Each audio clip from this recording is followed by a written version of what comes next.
చదవబడిన వాక్యము ద్వారా దేవుడు మనతో మాట్లాడి ఒక బలమైన విజ్ఞాపన దేవుని సన్నిధిలో మనం చేయనట్లుగా మనల్ని సిద్ధపరిచినట్లుగా ప్రార్థన చేసుకుందాం. మహోన్నతుడా, సర్వాధికారి, జీవం కలిగిన తండ్రి, నీ పరిశుద్ధమైన దివ్యమైన నామను బట్టి నీకు వేలాది వందనాలు, స్తుతులు, స్తోత్రాలు. ఈ వారమంతయు నీ రెక్కల నీడ క్రింద మమ్మల్ని సజీవులుగా ఉంచి దాచి కాపాడి అనేక విషయాల్లో నీ సన్నిధి మాకు తోడుగా ఉంచి కృప చూపించి విడిపించి విజ్ఞాపన దినమందు నీ పాద సన్నిధిలోకి మమ్మల్ని నడిపించి కొన్ని విషయాలు నిన్ను స్తుతించి నేను గణపరిచి ప్రార్థించుటకు మమ్మల్ని ఆయత్తపరిచి సిద్ధపరిచినందుకు నీకు స్తోత్రం.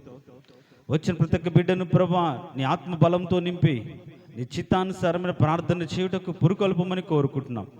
ఈ వాక్యము ద్వారా మాతో మాట్లాడి బలపరిచి ఒక శ్రేష్టమైన విజ్ఞాపన ధైర్యంతో, ఆనందంతో, నిరీక్షణతో చేయనట్లుగా నీ సన్నిధి తోడు కాపుతలు ఉంచి బలపరచమని యేసు నామమున అడిగి వేడుకుంటున్నాము తండ్రి, ఆమేన్. దేవునికి స్తోత్రం. హల్లెలూయా చెప్దాం. ప్రైజ్ హల్లెలూయా.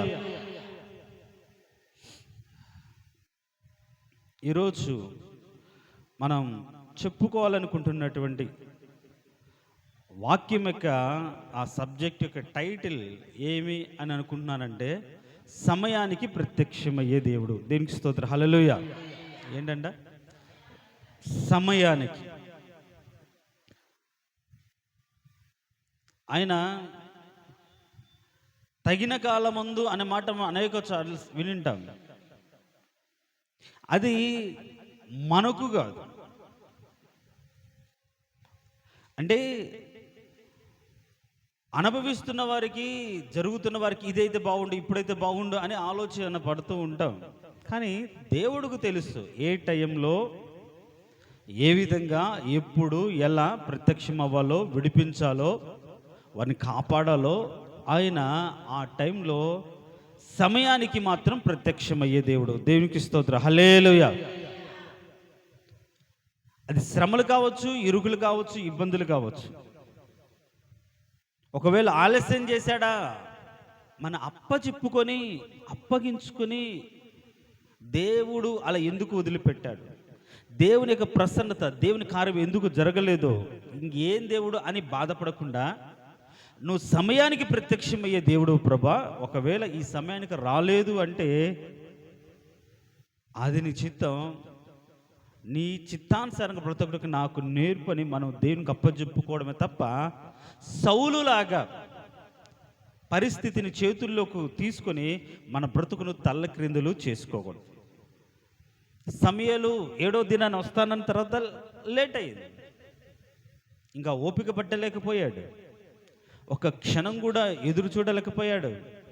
రాలేదు అనుకొని ఒక అవివేకపు పని చేసి దేవుని చిత్తంలో నుంచి కొట్టివేయబడి రాజ్యాన్ని పోగొట్టుకొని తర్వాత తన వంశం ఎన్నుకోబడినటువంటి స్థితిలోకి వచ్చిన ఆయన్ని నిర్వీర్యమైపోయింది ఆ వంశము అనే స్థితి. చూడండి, దేవుని మీద నిరీక్షణ లేకుండా ఆయన సమయానికి ప్రత్యక్షమయ్యే దేవుడు అనే తలంపు లేకుండా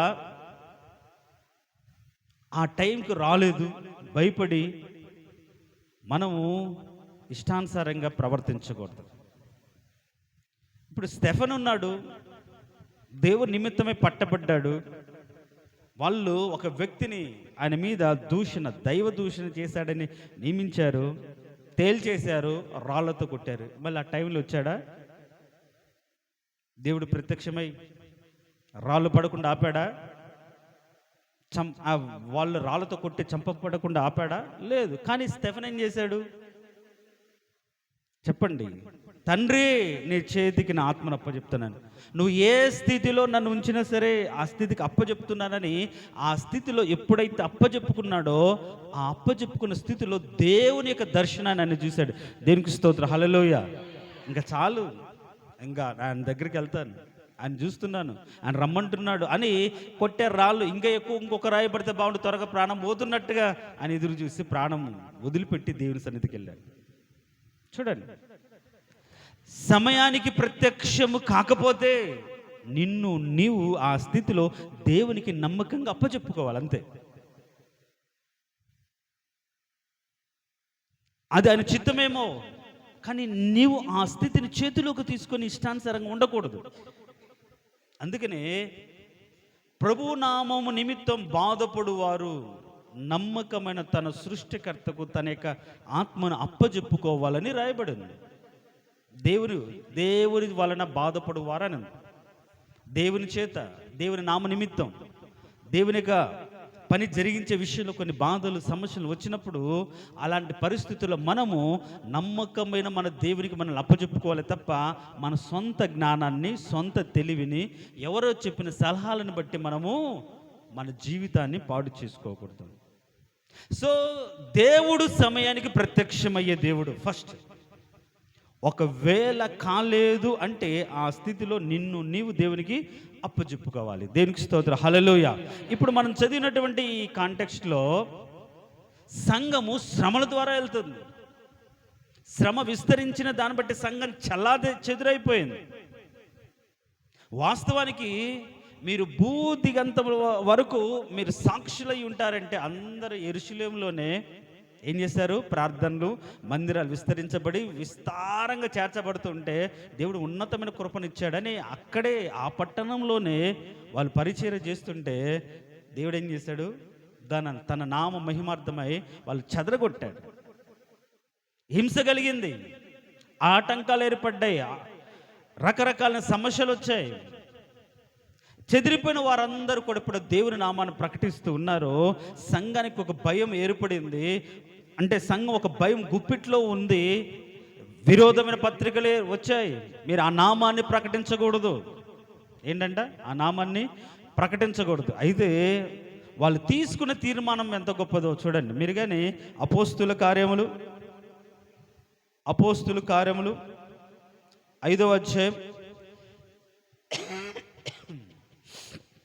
40వ వచనం, వారు అతని మాట సమ్మతించి అపోస్తులను పిలిపించి కొట్టించి యేసు నామమును బట్టి బోధింపకూడదని ఆజ్ఞాపించి వారిని విడుదల చేసిరి. అయితే ఆ నామము కొరకు అవమానము పొందుటకు పాత్రులో మన ఎంచబడినందున వారు సంతోషించుచు మహాసభ యొద్ద నుండి వెళ్ళిపోయి ప్రతిదినము దేవాలయములోను ఇంటింటను మానక బోధించుచు యేసే క్రీస్తుని ప్రకటించుచుండిరి. దేవునికి స్తోత్రం, హల్లెలూయా. ఏమనుకున్నారు వాళ్ళు? ఆ నామాన్ని భరించడానికి అవమానానికి పాత్రలు. ఆ మాట చూడండి ఎంత.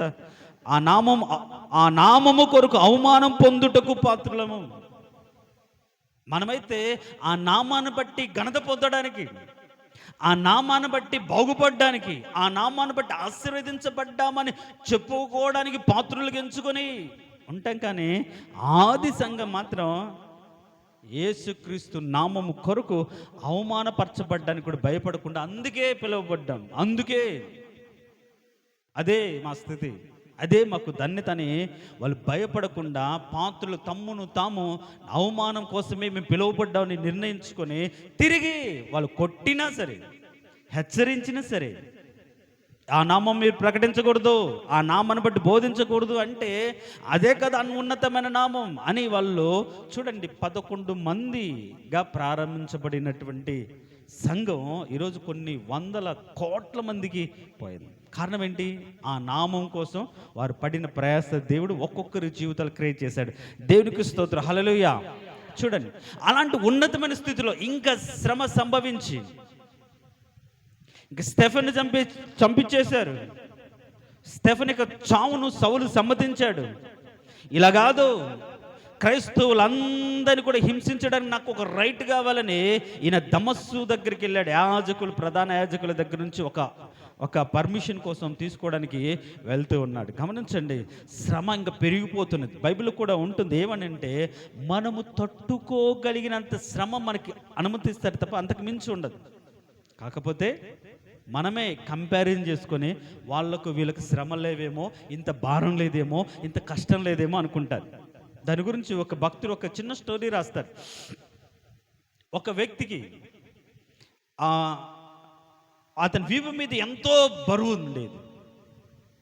దేవుని సన్నిధిలోకి వచ్చి, ప్రభా ఈ భారం భరించలేకపోతాను, ఇంత బరువు కష్టం నా మీద పెట్టావు, తీసివేయి ప్రభా, తీసివేయి ప్రభా అని ప్రార్థన చేస్తే దేవుడు ఒకరోజు జవాబు ఇచ్చి, సరే నీకు తీసివేస్తాను, ఒక గదిలోకి వెళ్ళి నీ వీపు మీద ఉన్నటువంటి ఆ భారాన్ని అక్కడ పడేసి నీకు నచ్చిన, నీకు తేలిగ్గా ఉన్న భారాన్ని నువ్వు తీసుకెళ్ళు అంటే ఏం చేశాడంటే, ఆ గదిలోకి వెళ్ళి ఆయన వీపు మీద ఉన్న దాన్ని చీకటి గదిలోకి వెళ్ళి మొత్తం పడేసి ఒక మూట ఎత్తుకున్నాడు. అబ్బా ఇది చాలా కష్టంగా ఉంది అని వదిలేశాడు. ఇంకొక మూట ఎత్తుకున్నాడు. అబ్బా అస్సలు కష్టం, అసలు లేపలేకపోతున్నాను వదిలేశాడు. అట్లా ఇట్లా చాలా ట్రై చేసి చివరికి ఒక మూట ఎత్తుకోగానే అబ్బా ఇది చాలా తేలిగ్గా ఉంది అనుకొని బయటకు వచ్చి, అబ్బా దేవా నా ప్రార్థన అంగీకరించి కనికరించి ఒక తేలిక స్థితి నాకు అనుకరించావు అని ప్రార్థన చేసి బయటకు వస్తే, పిచ్చోడా ఒకసారి నువ్వు ఎత్తుకున్న మూట ఏంటో చూడంటే చూసుకుంటే ఏంటిది, అది అతని మూటే. కాబట్టి ఎదుటివారి జీవితాల్లో ఉన్న కష్టాలను బట్టి, బాధలను బట్టి వాళ్ళు సంతోషంగా ఉన్నారు, మనమైతే ఇంత భారాన్ని అనిపిస్తున్నాను కాదు. ఎవరు సహింపగలిగినంత కంటే ఏమి ఇవ్వడు. ఎవరు సహించలేక, ఇలాంటి బాధ వస్తే ఎవరు సహించలేరు, నేను కాబట్టి తట్టుకుంటున్నాను కాదు, నువ్వు తట్టుకోగలిగిన స్థితి మాత్రమే ఇస్తాడు, అంతకు మించి దేవుడు ఇవ్వడు. కాబట్టి ఆ స్థితిని మనం ఎరిగి, ఆ స్థితిని తెలుసుకొని మనం బ్రతకాలి. కానీ ఆదిమ సంఘం ఇంకా కొద్ది భారమై ఒక శ్రమ సంభవించి ఇంకా అందరిని కూడా ఆ నామము అంటే చంపాలని పత్రికలు తీసుకోవడానికి వెళ్తుండగా అకస్మాత్తుగా ఆ సౌలు వెళ్తున్న మార్గంలో దేవుడు ప్రత్యక్షమయ్యాడు. దేవునికి స్తోత్రం, హల్లెలూయా చెప్దాం, ప్రైజ్ లార్డ్, హల్లెలూయా. హింసించబడుతున్న సంఘానికి, హింసించబడుతున్నటువంటి సౌలును దర్శించాడు దేవుడు. కొంతకాలం శ్రమలు అనుమతించాడు, కొంతకాలం బాధలను అనుమతించాడు, కొంతకాలం ఆ స్థితిని అప్పచెప్పుకొని నమ్మకంగా బ్రతకడానికి దేవుడు కృప చూపించాడు. కానీ ఎప్పుడైతే శ్రమ అధికమవుతుందో, వాళ్ళు తట్టుకోలేరు అనుకుంటున్నారో, ఎవరైతే అతన్ని వాళ్ళని బాధ పెట్టాలని సిద్ధపడి పత్రికల కోసం బయలుదేరారో అప్పుడు ఆయన అకస్మాత్తుగా ప్రత్యక్షమయ్యాడు. దేనికి స్తోత్రం, హల్లెలూయా చెప్దాం, ప్రైజ్ లార్డ్, హల్లెలూయా. అందుకనే నేనేమంటున్నానంటే, మనము నమ్మిన దేవుడు మన కష్టాల్లో, బాధలో, ఇరుకులో, ఇబ్బందులో, ఏ స్థితిలోనైనా సరే ఆయన సమయానికి ప్రత్యక్షమయ్యే దేవుడు. దేనికి స్తోత్రం, హల్లెలూయా, దేవునికి స్తోత్రం, హల్లెలూయా. ఆయన సమయానికి ప్రత్యక్షమయ్యే దేవుడు. సౌలును ప్రత్యక్షమై సౌలు యొక్క వే ఆఫ్ థింకింగ్ మార్చేశాడు. ఎవరినైతే హింసించడానికి బయలుదేరాడో ఆ యేసు నామము నిమిత్తమే బ్రతకడానికి అతను మార్చివేశాడు. అంటే మన మీదికి లేస్తున్నటువంటి, మనకు విరోధంగా ఉన్నటువంటి వారిని మనకు అనుకూలంగా మార్చడానికి సమయం ఉంటుంది. దేవుడు అలా మార్చి వేస్తాడు. ఇంకా పెరిగిపోతుంది, వీరు తట్టుకోలేరు, భరించలేరేమో అనే స్థితిలోకి వచ్చినప్పుడు దేవుడు ఖచ్చితంగా ఆ సమయానికి ప్రత్యక్షమై వారి అవసరతలు, వారి కష్టం, వారి బాధ తీర్చేది. అందుకని అక్కడ అకస్మాత్తుగా వెలుగు ప్రకాశించింది. ఆ వెలుగు చూడలేకపోయాడు, ఆ స్వరం విన్నాడు, తను ఒప్పుకున్నాడు, వదిలిపెట్టాడు. తిరిగి ఆ మార్గం గురించి ప్రకటించడానికి ఆ వ్యక్తి సౌలు పౌలుగా మార్చబడి దేవుని నామాన్ని ప్రకటించాడు. సో మనం నమ్మిన దేవుడు సమయానికి ప్రత్యక్షమయ్యే దేవుడు. దేవునికి స్తోత్రం, హల్లెలూయా. ఇంకో అంటే కొందరి జీవితాలు ఎలాంటి సమయంలో ప్రత్యక్షమయ్యాడో చాలా ఫాస్ట్గా మనం చూద్దాం. చూడండి, రెండవదిగా నిర్గమకాండము 14వ అధ్యాయం 21, 22.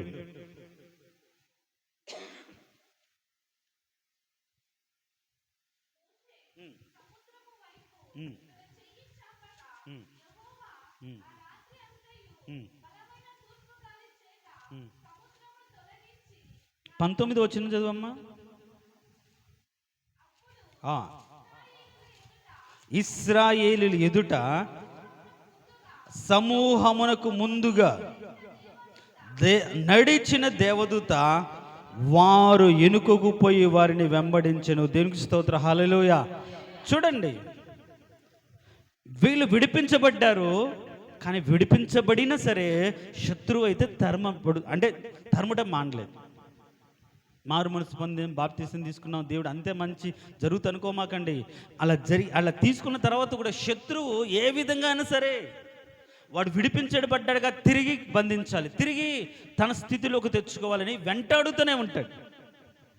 అలా ఈ యొక్క ఐగుప్తులో నుంచి విడిపించబడినటువంటి ఇజ్రాయెల్ ప్రజలను తరుముతూ ఫరో వస్తున్నప్పుడు వాళ్ళు మొదట భయపడ్డారు. అయ్యో, ఫరో సైన్యం వస్తుంది, చుట్టూ అరణ్య ముందు ఎర్ర సముద్రం ఉంది అని భయపడ్డప్పుడు, సాగిపో అని దేవుడు చెప్పినప్పుడు మోషే తన చెయ్యి చాచినప్పుడు దేవుడు సముద్రంలో మార్గం చేస్తే ఇప్పుడు చాలా సంతోషంగా హాయిగా సముద్రంలో 6 నెలలు నడుస్తూ ఉంటే ఇప్పుడు సడన్గా మళ్ళీ అదే సముద్రంలోకి చూడండి.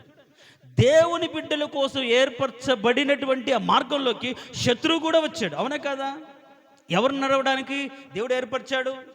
తన బిడ్డలు. కానీ శత్రువు అయితే మన కోసము సిద్ధపరిచిన మార్గంలో మనం నడుస్తున్న మనల్ని అయితే ముంచాలని, మనల్ని అయితే చంపాలని వాడు ఆ మార్గంలోని కూడా వస్తాడు. దేవునికి స్తోత్రం, హల్లెలూయా. అయితే ఇప్పుడు ఎప్పుడైతే వీళ్ళు వస్తూ ఉన్నారో, ఎప్పుడైతే చూడంగానే అరే మనం పైన ఉన్నప్పుడు చూసినప్పుడు వచ్చారు, దేవుడు ఆశ్చర్యకార్యం జరిగించి 6 నెలలు నడిపిస్తున్నాడు, సముద్రంలో నడుస్తున్నా కూడా వాడు వస్తున్న భయం రాగానే ఇప్పుడు ఏం చేశాడంటే దేవుడు ఏం చేశాడంటే ముందు నడిచిన దూతను వెనుకకు పంపించాడు. ఎప్పుడైతే వెనుకకు పంపించాడో ముందున్న వారికి, నడుస్తున్న వారికి వెలుగుగా ఉంది, వెనుకున్న వాళ్ళకి చీకటిగా ఉంది. వాళ్ళు తరుముతూ వాళ్ళని పట్టుకోలేకపోయారు. సో ఇప్పుడు ఒకవేళ మన జీవితాల్లో మనము దేవుని నమ్మి, దేవుని యొక్క మాటను అంగీకరించి, దేవుని యొక్క చిత్తానికి లోబడి, ఆయన రక్తము ద్వారా విమోచించబడి మనం ఆయన చిత్తానుసారంగా నడిపిస్తున్న మార్గంలో మనం నడుస్తున్నప్పటికీ శత్రువు అయితే తరమటం అయితే మానడు. మన కోసం సిద్ధపరిచిన మార్గంలోకి కూడా వస్తాడు. వాడికి కళ్ళెదుటే మనం కనిపిస్తూ ఉంటాం, అదిగో ఇంకా త్వరగా పట్టుకుంటాం, ఖచ్చితంగా చంపేస్తాను, ఇంకా ఫాస్ట్గా తరుముతూ ఉంటే, కానీ మన విడిపించిన దూత, మన నడిపించిన దూత మాత్రం ఏం చేస్తే మన సమయానికి వాడు దగ్గరకు వస్తున్నాడని కానీ వెళ్ళి ముందున్న దేవదూత ఎక్కడికి వెళ్ళి ఎనుకెళ్ళి చూడండి, సమయానికి ప్రత్యక్షమయ్యే దేవుడు. సో ఎప్పుడైతే వెనుకకు వెళ్ళారో వెనక్కు చూస్తే ఉంది మేఘం ఉంది, వాళ్ళు కలుసుకోలేకపోయారు. ఎప్పుడైతే వీళ్ళు పైకి ఎక్కేంత వరకు అడ్డుగా ఉండి, ఎప్పుడైతే పైకి గట్టు ఎక్కగానే ఏం చేశారు, ఆ దేవదూత బయటికి రాగానే మళ్ళీ నీళ్లు పొర్లించబడి ఆ యొక్క సముద్రంలో వాళ్ళు ఫరో సైన్యం మునిగిపోయినట్టుగా మనం చూస్తాం. చూడండి, భయంలో, వేదనలో, శత్రువు చేత పాడుతాం అన్న క్షణంలో ఆశ్చర్యకరంగా, అద్భుత రీతంగా ఆయన ప్రత్యక్షమయ్యాడు. కాబట్టి ఇప్పుడు ఏ సమస్య నిన్ను తరుముతుంది, ఏ కష్టం నిన్ను వెంటాడుతుంది, ఏది కబిలించాలని చూస్తా, అయ్యో ఇది నా కుటుంబం మీదకి వచ్చింది, ఇది నా బ్రతుకులోకి వచ్చింది, ఖచ్చితంగా దీన్ని పాలవుతానేమో, ఈ సమస్యలను అణిగిపోతానేమో, భయపడవద్దు. నీకు ఆ సమస్యలో మధ్యలో నిలిచడానికి దేవుడు ముందుకు వస్తాడు. దేనికి స్తోత్రం, హల్లెలూయా. ఒక టైంలో నీకు ఆ సమస్య మధ్యలో నిలబడతాడు, అంతే. నువ్వు బాధపడాల్సిన అవసరం లేదు. వాడు నిన్ను పట్టుకుంటాడు, తరిమి చంపుతాను అనుకుంటాడు, తర్వాత మళ్ళీ చూసుకొని ఏమైపోయారు, చంపాలనుకున్న వాళ్ళు నాశనం అయిపోయారు, చేయాలనుకున్న వాళ్ళు నాశనం అయిపోయారు. చూడండి, సమయానికి ప్రత్యక్షమయ్యే దేవుడు. అంత మాత్రం కాకుండా మన కాపుదల కోసం ఆ సమయానికి కొన్నిటిని ఏర్పరిచే దేవుడు. ఫర్ ఎగ్జాంపుల్, మోషే పుట్టిన దినాల్లో ఒక ఆజ్ఞ ఉంది, మగ పిల్లవాడు పుడితే చంపేయాలి. పాపం మా తల్లి 3 నెలలు ఎట్లో తిట్టు కాప. మరి పిల్లలు ఎడవకుండా ఉంటారా, అరవకుండా ఉంటారా? మరి ఎంతగా శ్రమపడి ఆ 3 నెలలు దాచిందో మనకు తెలియదు. ఇంకొక రోజు నా వల్ల కాదు అనుకొని ఒక జమ్ము పెట్టెలు పెట్టి, ప్రభా ఇదిగో ఈ బిడ్డని కాపాడాలనుకున్నా కానీ నా వల్ల కాలేదు, ఇంకా నువ్వే కాపాడు అని అప్పచెప్పి నైలు నదిలోకి వదిలిపెట్టగానే సమయానికి ఫరో కుమార్తెను పంపాడు. దేవునికి స్తోత్రం, హల్లెలూయా. అర్థమవుతుందా? తల్లి నేను కష్టపడి, అంటే ఇప్పుడు 9 మాసాలు మోసి రక్తము పంచుకున్న కొడుకును ఇంకా సముద్రంలో వదిలిపెట్టేశాను అయ్యో అని బాధపడుతున్న క్షణం దేవుడు ఆ సమయానికి ఫరో కుమార్తెను పంపించడం. అదే టైంలో వాళ్ళ అక్క అక్కడ ఉండి చూస్తూ, ఈ పిల్లవాడు బాగున్నాడే తీసుకెళ్దామని ఆలోచన రాగానే ఈ పిల్లవాడిని పెంచడానికి ఇశ్రాయేల్లో నుంచే ఒక తల్లిని ఏర్పాటు చేయమంటారా అమ్మగారు అనగానే ఆ టైంలో ఆమె కూడా సమ్మతించింది. దేవుడు ఆ విధంగా పెంచబడ్డానికి దేవుడు కృప చూపించాడు. దేవునికి స్తోత్రం, హల్లెలూయా. సమయానికి ప్రత్యక్షమయ్యే దేవుడు. మనకు సమయానికి వాటి స్థితిని మనకు అనుకూలపరిచే దేవుడు. శత్రు భయం అంటే వెంటాడుతున్నప్పుడు శత్రువునే మార్చాడు, వెంటాడుతున్నప్పుడు ఆ శత్రువులనే ముంచివేశాడు. ఇంకా మనకు ఎగ్జిస్టెన్స్, మనం బ్రతకడానికి ఒక బాధ వేదన వెంటాడుతున్నప్పుడే ఎవరి వలనైతే భయం ఏర్పడిందో ఆ రాజమందిరంలో బ్రతకడానికి దేవుడు కృప చూపించాడు. దేవునికి స్తోత్రం, హల్లెలూయా. మోషే ఎక్కడ పుట్టాడు? ఇశ్రాయేల్. బానిసల కుటుంబాలు పుట్టాడు, కానీ ఎక్కడ బ్రతికాడు? ఫరో అంతఃపురం పెరిగాడు, ఒక రాజకుమారుడిగా పెరిగాడు. చూడండి, ఆ సమయానికి ఫరో కుమార్తెని దేవుడు పంపించాడు. సమయానికి ప్రత్యక్షమయ్యే దేవుడు, సమయానికి మన అవసరతలను తీర్చే దేవుడు. కాబట్టి ఈరోజు నువ్వు కుంగిపోవా. ఏం చేయాలి ప్రభా? నీవు అనుకొని ఈ సమయం గడిచిపోతుందేమో, ఇంక ఇదే ఆఖరేమో, ఇంక తర్వాత నా బ్రతుకు ఇలా ఉండదేమో అని అనుకో. మాకు దేవుడు నీకు ఇవ్వాలనుకుంటే, దేవుడిని విడిపించాలనుకుంటే, దేవుడిని తప్పించాలనుకుంటే, దేవుడు ఆయనే దిగి వచ్చి నీకు తోడుగా ఉండి మధ్యలో నిలబడే దేవుడు. కాబట్టి ఆయన సమయానికి ప్రత్యక్షమయ్యే దేవుడు. ఇంకొక మాట మనం చూసుకుంటే చూడండి,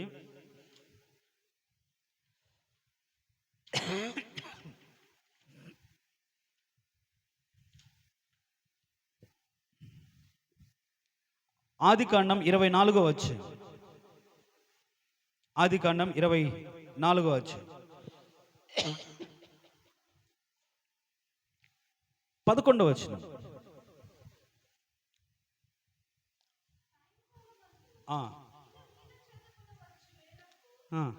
15వ వచనం చదవండి, మరి చాలా పెద్దగా ఉంది.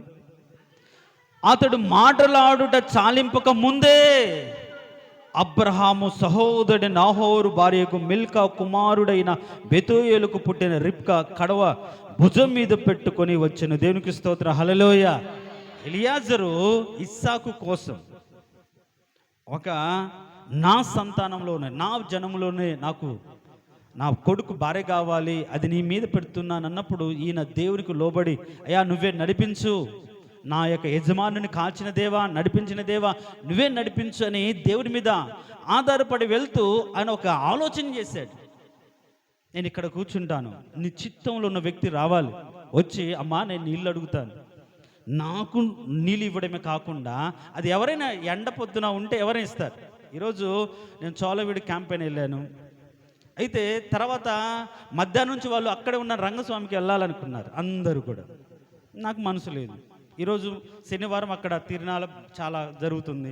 సో 12-11 గంటల నుంచి సాయంత్రం 4 గంటల వరకు వాళ్ళు వచ్చారు, వాళ్ళ పనులు చేయించుకోవడం ప్రీ ప్లాన్కి వచ్చారు. నాకు ఇష్టం లేదు సార్, నాకు బాగలేదు, బాగా కాఫ్ వస్తుంది, టెంపరేచర్ ఉంది, నేను వెళ్ళిపోతున్నానని చెప్పేసి వచ్చేసిన. బస్సులు లేవు, ఆటోలు లేవు. ఒక వ్యక్తి అక్కడ వాటర్ బాటిల్ కొట్టుకుని తాగుతున్నాడు. అబ్బాయి 14వ తారీఖు 16వ తారీఖు పెళ్ళంట. ఆ కార్డు, పెళ్లి కార్డు ఆ స్వామి దగ్గర పెట్టడానికి తీసుకొచ్చి పెట్టి తిరిగి వస్తున్నాడు. నేను అడిగి ఎక్కడికి వెళ్తున్నారు బ్రదర్? తురుమెల వరకు డ్రాప్ చేస్తానన్నాడు. అబ్బాయి తురుమెల వరకు కాదు, ఏంటి జగ్గంపట్ల కిష్టాపురం వరకు వచ్చాడు. దేనికి స్తోత్రం, హల్లెలూయా. డ్రాప్ చేశాడు. అంత దూరం, మన స్టేషన్ అంత దూరం ఉంటే లోపలికి కిష్టాపురంలోకి వెళ్ళడానికి షార్ట్ కట్ ఉంది, అక్కడ వదిలేసి నేను ఇటు వెళ్తాను సార్ అన్నాడు.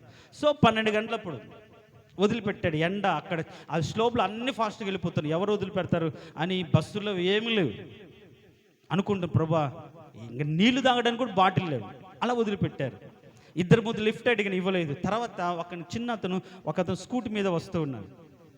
స్కూటీ మీద వస్తూ ఉంటే లిఫ్ట్ అడిగితే ఎక్కించుకున్నాడు. ఖమ్మం వెళ్తున్నారా అండి అంటే అవునండి.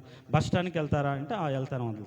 తర్వాత వెళ్తూ ఉంటే మీరు ఎక్కడికి వెళ్ళాలి సార్ అన్నాడు. నేను మన సింధూరు మాట దగ్గరికి వెళ్తే నాకు బస్ స్టాండ్ వరకే పని, కానీ మిమ్మల్ని వదిలిపెట్టి వెళ్తారు, ఎండకి ఎలా వెళ్తారు అని వదిలిపెట్టే. దేవునికి స్తోత్రం, హల్లెలూయా.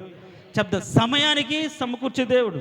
ఆ రోజు బాప్తీసాలప్పుడు కూడా కాజీపురంలో సాయంత్రం 6 గంటలప్పుడు ఉన్నాం. వీళ్ళకి 7 గంటలకు చెప్పాం రాండి ప్రార్థన చేసుకోవాలని.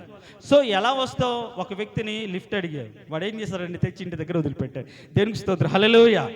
దేవుని కృప సమయానికి సమకూర్చితే. ఇప్పుడు ఎలియాజరు విషయంలో కూడా అంతే.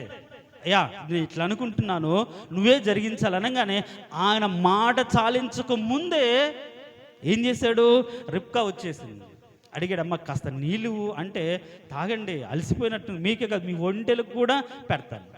జనరల్గా నీళ్ళు ఇస్తారు ఎవరు అడిగితే, కానీ ఒంటెలకు పెట్టాలని ఆలోచన ఎవరిది? ఎలియాజర్ది. కానీ ఆలోచన సఫలపరిచాడు ఎవరు? దేవుడు. సమయానికి ఎప్పుడైతే దేవుడు ఆ సమయానికి ఆమెను పంపించి దేవుడు నిర్ణయించి ఏర్పాటు చేశాడో ఆమెను ఇంటికి తీసుకొస్తే ఆమె వలన ఇస్సాకు తన తల్లి చనిపోతే ఆమె వలన ఏం పొందాడు? దుఃఖ నివారణ పొందాడు. దేవునికి స్తోత్రం, హల్లెలూయా. చూడండి 24వ అధ్యాయంలో 67వ వచనం చదవండి.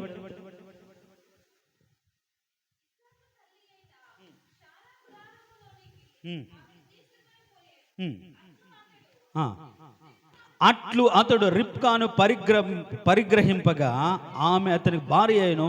అతడు ఆమె ప్రేమించి అప్పుడు ఇస్సాకు తన తల్లి విషయమై దుఃఖ నివారణ పొందెను. దేవునికి స్తోత్రం, హల్లెలూయా. మన బాధల్లో ఉన్నప్పుడు, కష్టాల్లో ఉన్నప్పుడు ఏదో ఒక అండ కావాలి, ఆదరణ కావాలి. మనలుగా చూసి ప్రేమించి ఆదరించి బలపరిచే వాళ్ళకి కావాలని అనుకుంటే ఆ సమయానికి పంపించే దేవుడు. దేవునికి స్తోత్రం, హల్లెలూయా. ఇస్సాకు జీవితంలో తల్లి పోయింది, తండ్రి వృద్ధుడు.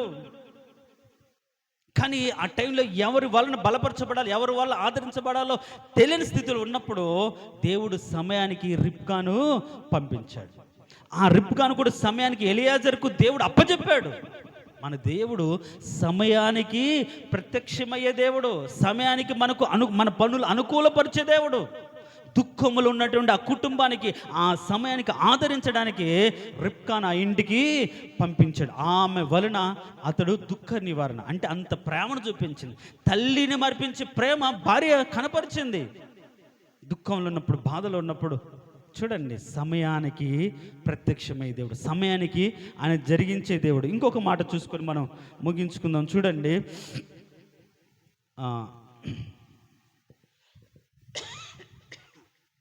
మార్కు సువార్త 6వ అధ్యాయం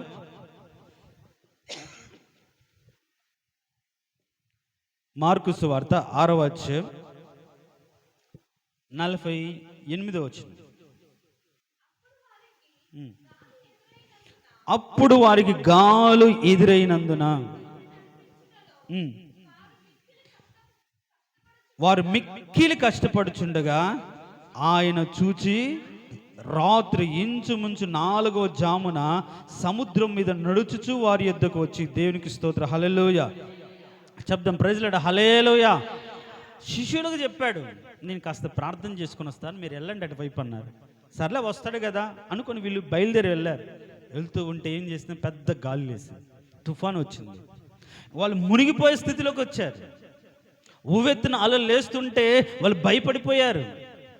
వాళ్ళు అనుకున్నారు, అక్కడ ఇంకొక అధ్యాయం చూస్తే యేసు ప్రభు బలవంతం చేసి, మీరు అటు వెళ్ళండి నేస్తా కదా అని వాళ్ళకి ఇష్టము లేకపోయినా బలవంతం చేసి అద్దరికి పంపించినట్టుగా మనం ఇంకొక అధ్యాయంలో, అంటే లూకాసు వార్త, మత్తయి సువార్తలు మనం చదువుతాం.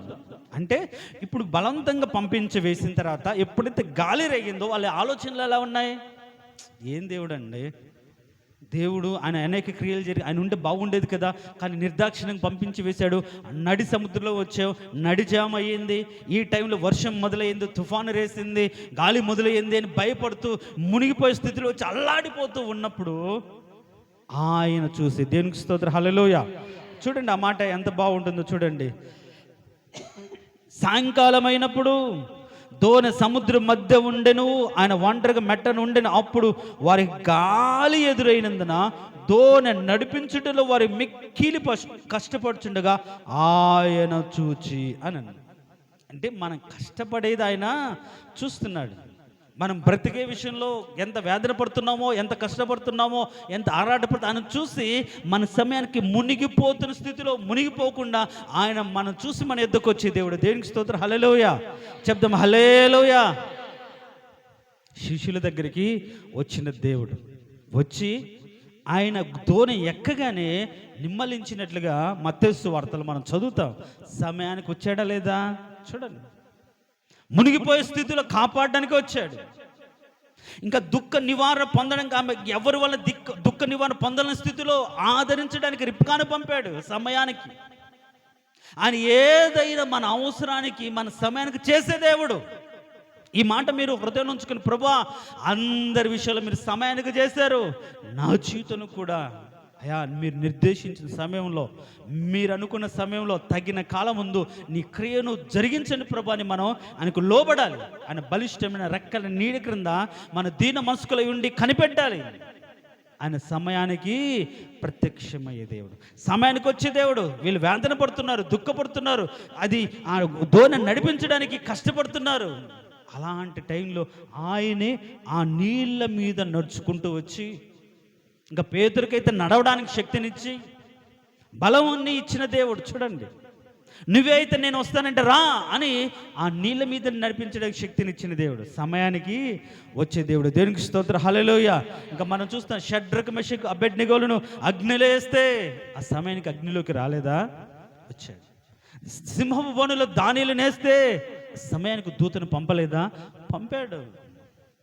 ఆయన సమయానికి వచ్చే దేవుడు, సమయానికి అనుకూలపరిచే దేవుడు, సమయానికి మన అవసరతలు తీర్చే దేవుడు, సమయానికి మనల్ని ఆదరించే దేవుడు. కాబట్టి నువ్వు మించిపోతుందేమో, మనం పడిపోతున్న భయపడకుండా, దేవా నువ్వు సమయానికి వచ్చే దేవుడు, నీ సమయం వరకు కనిపెట్టగలిగిన శక్తి నాకు ఇవ్వండి. దేవునికి స్తోత్రం, హల్లెలూయా. పేతురు చెరసాలలో ఉంచినప్పుడు దేవుడు ఆ సమయానికి దూతను పంపలేదా? బంధకాలు ఊడగొట్టలేదా? ఏదైనా ఆయన జరిగించడానికి సమర్థుడండి. కాబట్టి ఆయన సమయానికి ఏ పైనైనా చేస్తాడు. కాబట్టి ఈరోజు ఆయనకు సమయానికి ప్రత్యక్షమయ్యే దేవుడు, ప్రభువా నా జీవితంలో నాకు ధైర్యం ఉంది, నేను నలిగిపోకుండా, నేను కృంగిపోకుండా, నేను మునిగిపోకుండా నన్ను కాపాడడానికి నా జీవితంలో సమయానికి వచ్చే దేవుడు అని నాకు అర్థమైంది. ప్రభా నిన్ను నమ్ముకొని నేను ధైర్యంగా ఉంటాను అనే ధైర్యం గుండెలో నింపుకోవాలి. ఈరోజు శత్రువు తరుముతున్నప్పుడు దేవుడు సమయానికి వెనక్కి వచ్చాడా లేదా? ఇజ్రాయెల్ ప్రజలకు వచ్చాడు. సమయానికి సముద్రాన్ని పాయలు చీల్చాడా లేదా? తీర్చాడు. సమయానికి నీరుని ఇచ్చాడా లేదా? ఇచ్చాడు. ఆహారాన్ని ఇచ్చాడా లేదా? ఇచ్చాడు. ఏమి ఎక్కడ తక్కువ కాకుండా, వాళ్ళకు చెప్పులు అరిగిపోకుండా, దుస్తులు నలిగిపోకుండా కాపాడగలిగిన దేవుడు అండి. సమయానికి ఆయన ఇచ్చే దేవుడు. మోషే విషయంలో చూస్తే దేవుడే కాపాడాడు సమయానికి. ఎవరి ద్వారా అది జరగాల క్రియలో ఆయన పంపించే దేవుడు, నడిపించే దేవుడు. నీ అవసరం తీర్చబడ్డానికి సమయానికి ఎవరొకరిని ఆయన పంపించే దేవుడు. ధైర్యం అంటే నువ్వు కృంగిపోకుండా ధైర్యంగా, ప్రభా నువ్వు సమయానికి నువ్వు చేస్తావు, సమయం మించిపోయినా చేస్తావు. కాబట్టి ప్రభా నిన్నే నమ్ముకుంటున్నాను, నీ మీద ఆధారపడుతున్నాను అని ఆయన అనుగ్రహించే సమయం కోసం ఈరోజు హృదయంలో విశ్వాసం నింపుకొని, ప్రభా నువ్వు సమయానికి నా జీవితంలో కార్యం చేస్తావు. బిడ్డల జీవితంలో, వివాహాల జీవితాలలో, ఉద్యోగాల జీవితాల్లో, ప్రతి విషయంలో నీకు ఎప్పుడు అవసరమో అక్కడ అప్పుడు దేవుడు ఆ కార్యాన్ని చేస్తాడు. అంతే. ఫిలిష్తీయులను దావుడ ఎముకతో చంపి ఇంకా దాహంతో చచ్చిపోయే స్థితిలో ఏం చేశాడు దేవుడు? ప్రభా ఇంత రక్షణ కలుగజేసి నేను ఇలా చావాల్సిందేనా అనగానే అవసరం లేదు, గోతిని చీల్చగానే ఏమొచ్చాయి? నీళ్ళు వచ్చాయి అని. ఎక్కడైనా ఎప్పుడైనా ఏదైనా తన ప్రజల కోసం చేయగలిగిన దేవుడు మరి.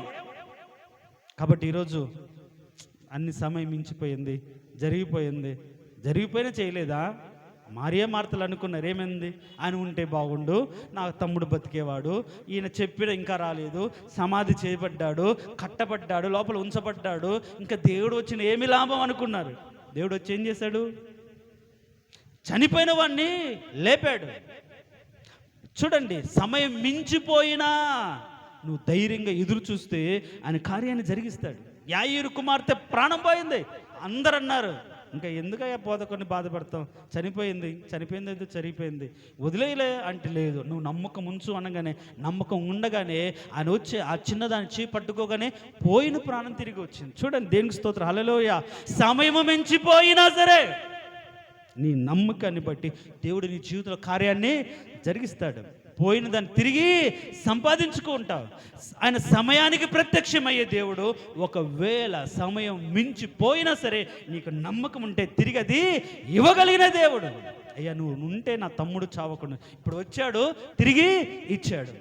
యాయీరు కుమార్తె, అయ్యా నువ్వు రా మా ఇంటికి, మధ్యలో ఆటంకం వచ్చి కానీ ధైర్యంతో ఇంటికి తెచ్చుకున్నాడు. తల్లి తిరిగి తన కుమార్తెను బ్రతికించాడు. సో ఇలా అద్భుత కార్యాలు జరిగించిన దేవుని సన్నిధిలో ఉన్నప్పుడు ఏమనుకోవాలి? ప్రభువా సమయానికి నా పని చేస్తాను, నా కుటుంబం విషయంలో, నా బిడ్డల విషయంలో, నా భవిష్యత్తు విషయంలో నాకు ఎప్పుడు ఏది అవసరమో అది ఇస్తావు. ధైర్యంగా ఉందని నువ్వు ధైర్యంగా ఉండాలి. ఒకవేళ ఇప్పటికే మించిపోయింది అనుకున్నావా, విశ్వాసంతో నమ్మకంగా దేవా నువ్వు చేస్తావని ఆశతో అడుగు.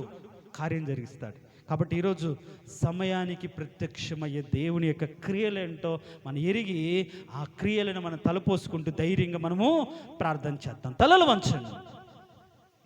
తలలు వంచిన మనం